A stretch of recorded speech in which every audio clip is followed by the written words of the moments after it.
ఈ నెల 18న జగిత్యాల జిల్లా సారంగాపూర్ మండలం అర్పపల్లి గ్రామంలో జరిగిన చోరీ కేసులో నిందితులని పోలీసులు అరెస్టు చేశారు. జగిత్యాల జిల్లా కేంద్రంలోని రూరల్ సర్కిల్ కార్యాలయంలో సీఐ సుధాకర్ కేసు వివరాలు మీడియాకు వెల్లడించారు.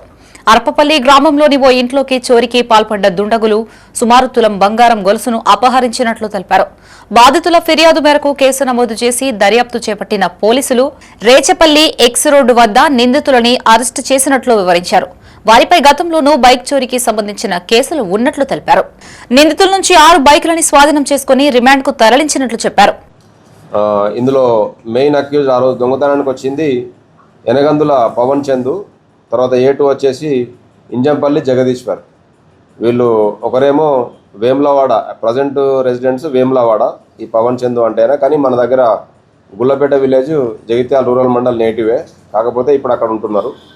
ఇంజంపల్లి జగదీష్ వచ్చేసి ఎడపల్లి మండల్ విలేజ్. సో వీళ్ళిద్దరూ మనకు బైక్ మీద పోతూ రేచపల్లి ఎక్స్ రోడ్లో దొరకడం జరిగింది. దొరికిన తర్వాత వాళ్ళని అక్కడ కస్టడీ తీసుకొని విచారణ జరిపితే వాళ్ళు ఒక స్కూటీ తీసుకొని వచ్చినట్టుగా చెప్పారు. స్కూటీ మీద వచ్చేసి స్కూటీ కొంత దూరంలో పెట్టి ఇంట్లోకి ప్రవేశించి దొంగతనం చేసినట్టుగా చెప్పారు.